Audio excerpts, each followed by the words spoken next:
the Tristan Law Show. If it's your first time here, welcome. And if you've been here before, welcome back.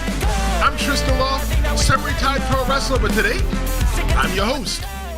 Woo! Jey Uso has done the unthinkable. He's won the 2025 Royal Rumble, but here's the thing. Winning the Rumble is one thing, but then he has to do WrestleMania 41. Does Jey Uso have what it takes to step out of the shadow of the bloodline of his brother? Is he ready to face a dominant force like Gunther, or will he take the easy road like Cody Rhodes? And let's not forget about his old cousin Roman Reigns lurking in the background like a ghost that Jey can't shake. Today, we're breaking down the mind games, the history, and the truth behind Jey Uso's biggest decision yet. Now that we've set the stage when it comes to WrestleMania, it's not just about who you face. It's about what that choice says about you. Jey Uso has a really big decision. He has some really big things that he has to figure out just in time for WrestleMania. So let's talk about the most dominant force in the WWE right now. Gunther, World Heavyweight Champion, was the longest Intercontinental Champion in modern history. This general good old bad man, right? It's a guy that you want on your side. But then, is Jey Uso ready to step into the ring with a man who's not just a champion, but a master of brutality? Oh, let's take a look at that. So, Jey Uso's got a history with Gunther. And it's a very brief history as well, too. He had the opportunity where he had to challenge Gunther for the WWE Intercontinental Championship, and coincidentally, that happened about a year ago. That happened in last February, and Gunther was running around dominating the WWE as the IC champion. And when Jey Uso was about to win that match on Raw, guess what happened? His brother Big Jim came in and interfered and cost his brother the opportunity.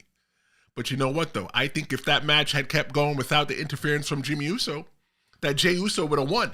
But that was old bloodline stuff. We're not talking about old bloodline stuff right now. We're talking about new bloodline stuff. Because right now they're cool. They're brothers again. They looked out for each other. They hugged. We all cried. And we laughed, and then we cried some more. But look, Jey Uso just had another opportunity against Gunther at Saturday night's main event back in January. And Gunther has been playing this mental warfare with Jey Uso so long because he feels like Jey Uso doesn't belong. He belittles Jey Uso, call him the tag team guy, because he doesn't see Jey Uso as a threat. I don't believe that. Right? I think that deep down inside, Gunther knows that Jey Uso has his card.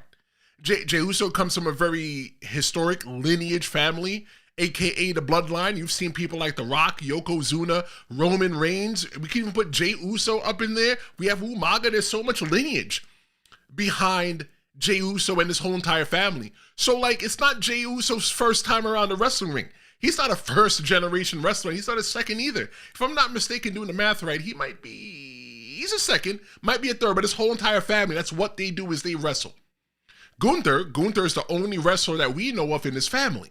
So now, Gunther understands what he's in the ring with. All you have to keep doing is just keep belittling Jey Uso and make him doubt himself. And the core question I'm asking everybody right now, whether you're watching this live or on demand, my podcast is fully interactive. If you're watching here on YouTube, just go ahead and leave a message. Do you believe? Does Jey Uso believe that he's a contender? Or is Gunther still living rent-free in his head? Let me tell you, with the price of eggs right now in America, you can't afford to have anybody living for free anywhere in your head, okay? So, if you ask me, I honestly think, like I said before, Gunther knows that Jey Uso has his card. But is that who he should pick? Look, if you like what I'm talking about right now, go ahead and mash that subscribe button. Mash that subscribe button. Hit the like button as well, too. Because if you hit the like button, that means you like me. We got so much we're going to go into, because by the end of the episode, we're going to figure out exactly who Jey Uso should pick. There's also his best friend, his pal, the person that helped him create the Heat. It was Cody Rhodes, the undisputed heavyweight champion in the WWE. Let's look at their friendship right now. The birth of Yeet is only because of Cody Rhodes. If it wasn't for Cody Rhodes, there'd be no people doing this in the arena. When you ask me, I get goosebumps thinking about it all the time. That Jey Uso's just doing the Yeet, and every single person in attendance doing the Yeet hand thing it's a sight. It's a spectacle. It's something to be seen, because it's like, okay, if you've never been to a sporting event, right? Sometimes you do the wave where everybody stands up and do the wave, right? But the wave is whack, right? Because you sit here, you do it, and you watch it go around the stadium and comes back around to you. Next time you go, yeah, okay. And the third time to come around to you, like, I ain't really too interested in this, right? It's because people are bored at the game and they're trying to find something else to do in between the lulls, right? But when you go to a wrestling event, there's nobody bored when Jey Uso's coming out. Everybody's throwing up their hands, doing a little Yeet thing at one time, and I think that's a sight to be seen at WrestleMania when Jey Uso wins. Oh, did I spill the beans? Oh, yeah. I think I did spill the beans. But Yeet became a thing in the WWE, and it's like a Gen Z term that they use for like throwing something. Oh, let me yeet this over there. Let me yeet that over there. That's where Yeet came from. But now Yeet, to us, you know, Gen Xers who have no clue what it is because we're not in that lane, we just think it's a wrestling thing. And that came to be a thing at the Fastlane press conference back in 2023 when Jey and Cody won the tag team championships. And, you know, I think they were a little bit drunk, one more than the other, but they were just having a great time. You know, Jey Uso's son is a Gen Zer, you know, so he would definitely be a person that's into the whole Yeet thing, you know, and whatnot. But why would Cody Rhodes be somebody that Jey Uso would pick? You know, like, Cody Rhodes used Jey Uso, keyword there's used. He used Jey Uso to help him finish the story against his family. Jey Uso fought against his family with somebody that wasn't even blood, that being Cody Rhodes, to help Cody Rhodes take the belt away from from Jey's family so that Cody could bring it to his family. He used him. He needed him. There's nobody else behind Cody's back that could help him. So why would Jey Uso choose him? I'll tell you why. And I've said it one time, and I've said it many times. I'm going to say it again. It's because Cody Rhodes is soft. Oh, yeah. Cody Rhodes is softer than baby poop. If you don't understand what I'm saying, go have a kid. Don't have a kid. Don't have a kid. Don't have sex kids. Cody is soft, in my opinion, and I think he's a babyface pretending to be the people's champ. Especially after seeing that match that he had with Kevin Owens last week at the Royal Rumble, it makes me go, okay, so Kevin Owens is bringing Cody Rhodes out of his shell. But if that's the person that Jey Uso is going to choose because he thinks that he's soft, Jey Uso needs to hurry up and make that cash in right away.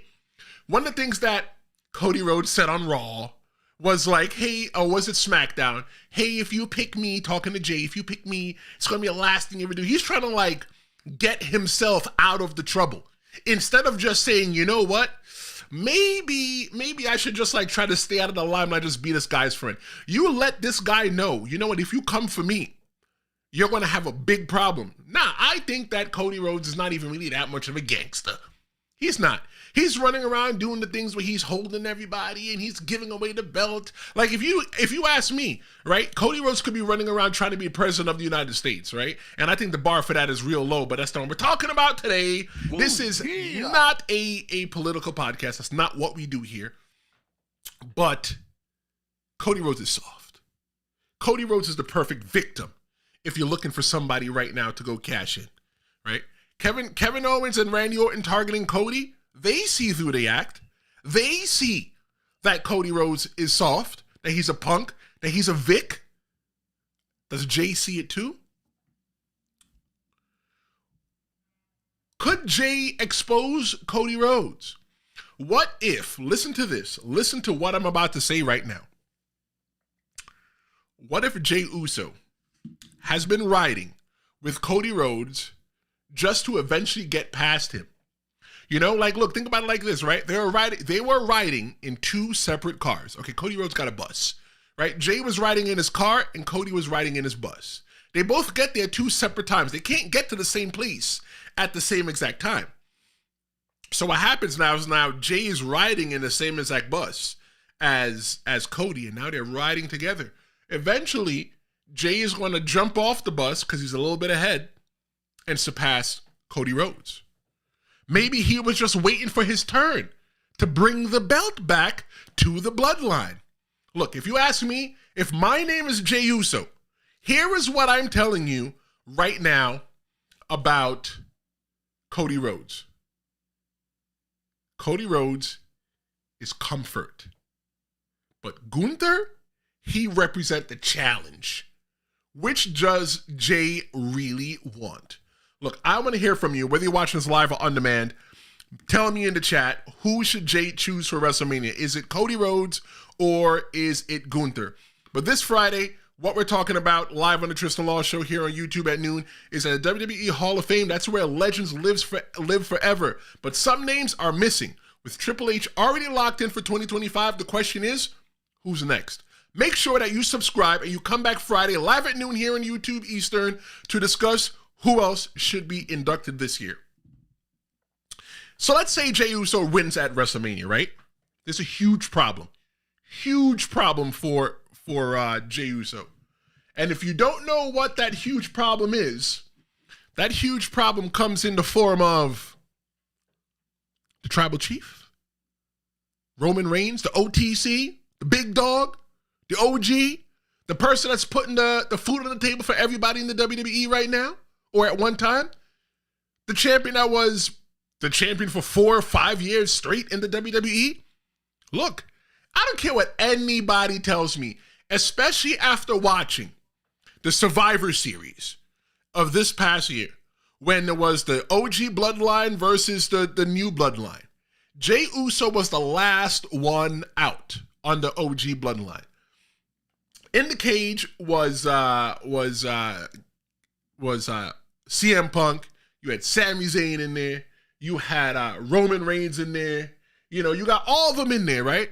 You got Jimmy Uso. But the problem is that when Jey Uso came out, Randy Orton had a look in his face. You want to see the look in his face? Let me go ahead and show that to you right now. That's right there, the screenshot from the Survivor Series War Games, where we are looking at Roman Reigns looking out into the audience when Jey Uso's music hits. You know what's in Roman Reigns' face? I'm going to let you look before I answer. You take a look and you tell me what's going on in Roman Reigns' face. Roman Reigns, that was the first time that he came back to the WWE after a while. And the thing that was in his mind was hate. I think it was a little bit of jealousy. He's looking around going, wow, this is really how they cheer him over here? Jey Uso is only as big as who he is right now in the WWE is because of Roman Reigns. I don't care what anybody says right now. The only reason that Jey Uso is somebody, the only reason that Jimmy Uso is becoming somebody, the only reason that anybody still cares about Sami Zayn today is because of Roman Reigns. Tell me that I'm lying right now in the chat. Go ahead. Go ahead. Tell me that I'm lying. Okay? The issue, though, is that I feel that Roman Reigns looks at somebody like Jey Uso and says, you know, maybe Jey's getting a little bit too big for his britches, right? One of the things that about the WWE in the past is that the people will come in, let's say Hulk Hogan or The Rock, Stone Cold Steve Austin, they've come in to become wrestlers and they've transcended pro wrestling. They're bigger than pro wrestling. But right now in this day and age, there's nobody that is bigger than the business. There is nobody that John Cena is probably the last person, if you ask me, who's bigger than the pro wrestling business the way they came in and were able to transcend and go someplace else. Right now, Jey Uso is bigger than the Bloodline. Let's take a look at the chat right quick. Eddie001 checks in. Thank you so much for your comment. He says he should choose Gunther. I don't want to see a babyface versus a babyface match at Mania.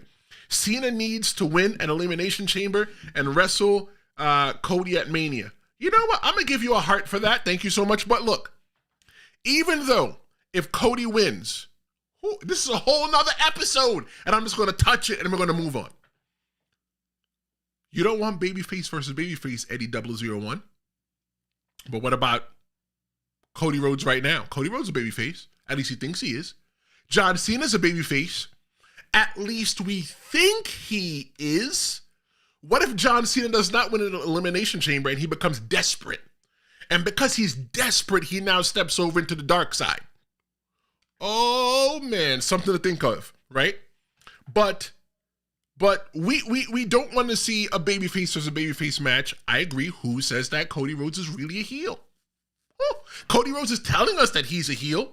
Maybe that's not what he really identifies as. He really identifies as a babyface. Thank you for your comment. Thank you very much for your comment. Appreciate you. It's so hot right now because it's WrestleMania season and there's so much to talk about in pro wrestling right now. It's just like, oh my God, just the options of everything that could go down. It's just like we're standing at a fork in the road and we can go anywhere. And that's why I love pro wrestling and that's why I love this time of year. But let me tell you though, I don't think Roman is mad too much though at Jey's success. I like I said before, Jey Uso doesn't need Roman Reigns anymore. He doesn't. What does he need Roman Reigns for? When Roman Reigns needed help, who did he call? He called Big Jey Uso, main event Jey Uso, right? They used to call him main event Jey Uso because it was just a name. Right? Is this a name they plucked out of the air? You know what? The great one, Jey Uso. Somebody's using that already. The Viper, Jey Uso. Somebody's using that one already as well, too. The Animal, Jey Uso. That sounds good as well, too. But main event Jey Uso, well, we don't got nothing else. Let's just call him main event Jey Uso. But right now, he is main event Jey Uso. Right? Roman Reigns is not in the main event. When's the last time we seen Roman Reigns? We seen Roman Reigns in the Royal Rumble. He got thrown out. How did that work out for him? Let's see. We got another comment from Maria Gracelia Sayas. Sorry if I ruined your name. Sorry. Checks in and says, Jey is just a word. He should not be in this position. You know what? Thank you so much for your comment. When I did my episode talking about who could win the Royal Rumble, Jey Uso is one of the people that I talked about. And one of the things that I said is that any given Sunday, the worst team in the NFL could beat the best team in the NFL. Does Jey Uso belong there? You know what? I don't know, right? Because he's got big shoes to fill right now. Yeah, you won the Royal Rumble, right? It's like this, right? You wanted to become a millionaire. You became a millionaire, you hit the lottery, and they gave you the $1 million. Now what? Now you got millionaire problems, right? So right now, Jey Uso wants to be main event really so bad that he put main event in front of his name, right? They say dress for the job that you want, not the job that you have. He wanted to be a main eventer, so he called himself Jey Uso. So now, Jey Uso, you're a main eventer. Now what? Now you got to go to WrestleMania. Gunther might try to hand your ass to you again. Because Gunther knows exactly who you are. You've been in the ring with Gunther more times than Jesus got disciples. And Gunther is not going to let you beat him at WrestleMania. I think that Jey Uso is going to have to pull a miracle out of the sky in order to beat Gunther. Yeah, don't get it wrong. Gunther has almost been checkmated by Jey Uso many times before. But I think at WrestleMania, this time is different. We've got another message from Maria. Maria says, do you see comparisons with Jey's rise with the rise? Do you see comparisons with Jey's rise with the rise of Jeff Hardy from back in the day? Thank you so much for your comment. Yes and no. Let me tell you why yes and no. I feel that when the Hardy Boys split and Jeff Hardy went on to do his thing, Jeff Hardy was the bigger star at the time, but Jeff Hardy, for the lack of a better term, always had that Hardy Boy stink on him. No matter what, you'd always go, yeah, that's one of the guys from the Hardy Boys. That's one of the brothers.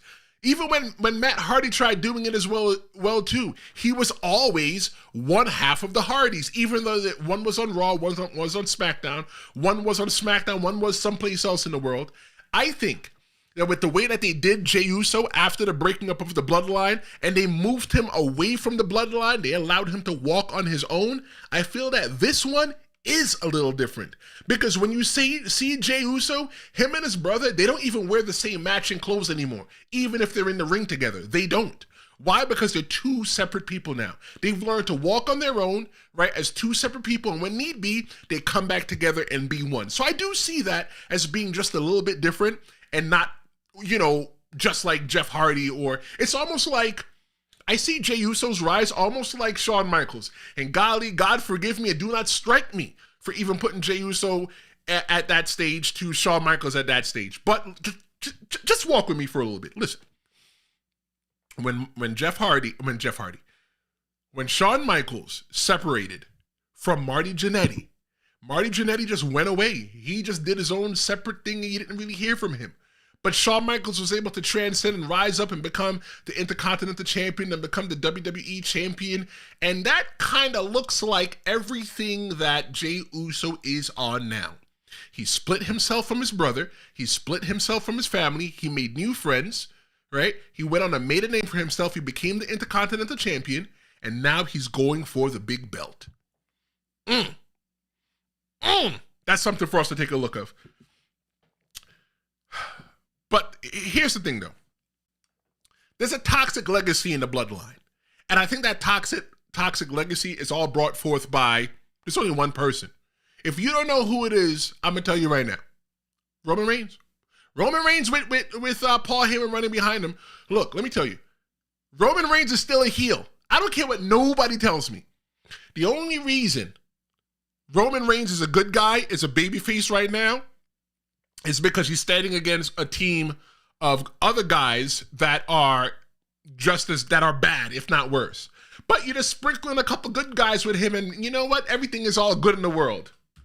Not true. I don't believe that one for a second.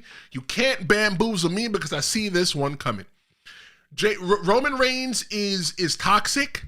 He is bad for the Bloodline. He is only waiting his turn because when Jey Uso wins at WrestleMania against Gunther, oops, I did it again. Damn it, I gotta stop saying that. Well, if Jey Uso wins at WrestleMania, Roman Reigns is going to be the first challenger. Look, Roman Reigns has Jey Uso's card. Roman Reigns beat Jey Uso, so why can't he do it again? Look, there's so many different ways and feuds this could go in the future, but no matter who Jey faces at WrestleMania, the story with Roman Reigns is not over. And speaking about things not being over, if you don't want to see my ugly, mugly face 6 days after every live episode, you can go ahead and listen to my voice only, and sorry, you can listen to my voice, wherever you find a podcast, including here on YouTube. Something for you to take a look at 6 days after. Let's see what else we got in the chat. We got my man Eddie001 checking in, says that Jey is the proof that you don't need to do, ooh, I like that. You don't need to do 100 flips in the ring or even have the imaginary 5-star matches in order to be over with the audience. It's all about popularity and connecting with the crowd. Yes, Eddie.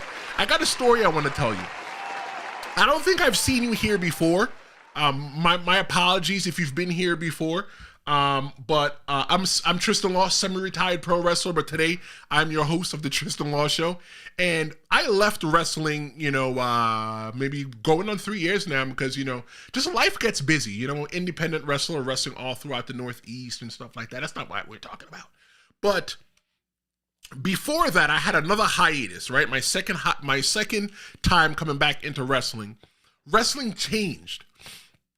The thing about wrestling is that everybody was doing all the flips and all the stuff like that and jumping off the top rope. I thought, Eddie, that I had to take my big ass and throw my big ass over the top rope and flip as well too in the ring.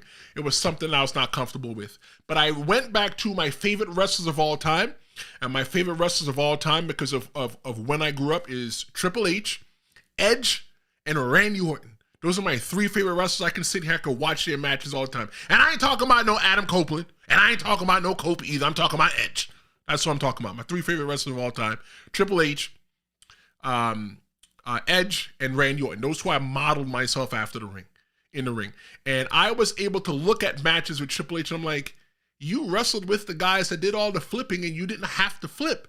All you had to do is tell the story. And Jey Uso, he does exactly that.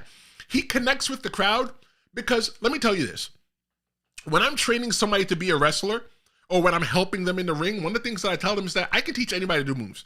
Eddie, I don't know if you're a wrestler, but I can teach you how to be a wrestler. Maria, I don't know if you're a wrestler, but I can teach you how to be a wrestler. I can teach anybody how to do moves, right? I can teach anybody to sit in front of a microphone and talk. But it's what it takes is for you to get the audience, to get you to emotionally invest into what's happening on the other side of the screen or the camera or in the ring in order for somebody to give a damn, right? Because when you think about your favorite movie, or you know what, let's keep it to wrestling. And we're going to also put movies as well too. Think about your favorite movie right now. Go ahead, think about your favorite movie. And now I want you to also think about your favorite pro wrestling match of all time. My favorite pro wrestling match is 3 Stages of Hell, No Way Out, Stone Cold Steve Austin versus Triple H. Favorite match. They just put it on WWE Vault on YouTube, and I'm probably going to go watch that when I'm done with you guys today. Tell me can you tell me line for line from the beginning to the end your favorite movie? Maybe you can, but not many people can. What they could do, though, is that they can tell you moments. And it's the same exact thing with that 3 Stages of Hell with me. I can't tell you the match move for move, but what I can tell you is that there's different moments that I remember in the match that stand out to me that got me emotionally invested to make me say, you know what? I like this match. And that's what I think that Jey Uso does that is different. He allows people to become emotionally invested with him because you see his rise. If you're anywhere from the ages of, let's say, 25 to about 45, you saw Jey Uso and Jimmy Uso's first day on the job in the WWE. You did. You remembered when Jey and Jimmy Uso came out. If you look at Jimmy and Jey from back in the day, you can't tell who is who. I know I can't. I don't know who is who. But throughout the thing, you've seen them come in. They used to do the entrance. We used to come out and they used to, do this little tribal dance that they had in Samoa. And then it's like, oh, cool, that's nice. But they were still finding themselves. And when they eventually found themselves, now they were the Usos, one of the best. I dare somebody tell me that they're not. The Usos are one of the best tag teams in the history of the WWE right now. And it's like, how can you argue with me with that? But somebody's probably going to argue because people like to argue. But then you see them go their separate ways to where one is Big Jim, right? Big Jim Uso, and one is main event Jey Uso. They're both 2 separate people. We've seen them on the first day on the job. And in a couple of years, they might be getting ready to retire. Now, another 10, 15 years, you don't know. So that's what I think that makes Jey Uso so special, is because we've seen his rise. We've seen his fall as well, too, and we've definitely seen his rise. I think that one of the coolest things that anybody can do in the arena is do the yeet at the same time. And it's just a thing. It's like when I went to WrestleMania 33 in Orlando, and Bray Wyatt was, I think he was wrestling The Undertaker or somebody, I can't remember who it was. Somebody tell me who it was. And I stopped for a moment, and I looked at everybody with their phone cameras out. I always thought that the only entrance I ever needed to see in pro wrestling was The Undertaker. But not only did I get The Undertaker that night, I got Bray Wyatt. And everybody out there with their phones out, just shining. And I'm just like, wow, what a experience. And I took a picture of that. And if you follow me on Instagram at The Real Big Trips, I might post that picture later on. But back to who Jey Uso is going to face at WrestleMania. No matter who Jey Uso faces at WrestleMania, the story with Roman isn't over. I think that Roman is the end game. Looking at Jey's options, he got 2 big options right now. He's got Gunther and he's got his best friend Cody. Gunther, he has to worry because the fear of facing head on, you can't lose to Gunther again. If he goes in there, he loses to Gunther again. Main event, Jey Uso better call himself back in the line, Jey Uso, because he's not going to be worth anything. He's wasting his time.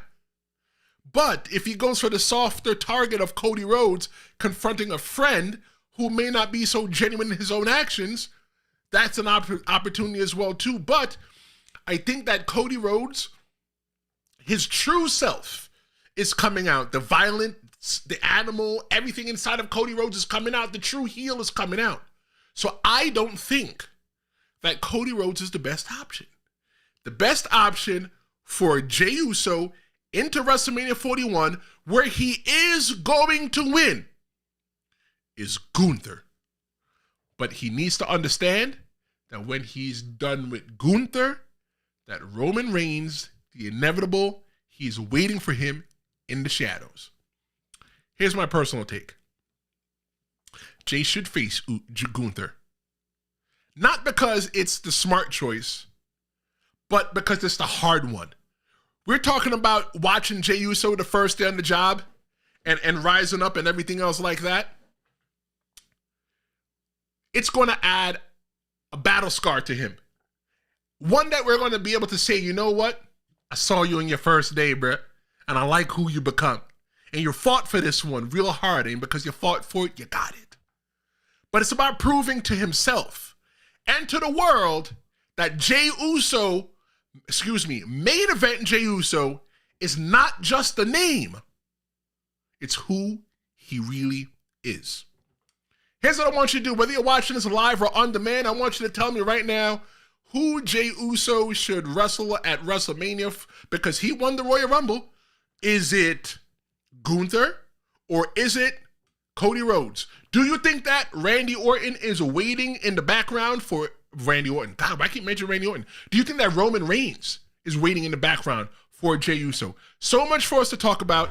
And don't forget, if you like what I did today, to like, share, and subscribe to the Tristan Law Show. It's the best compliment that you can give me.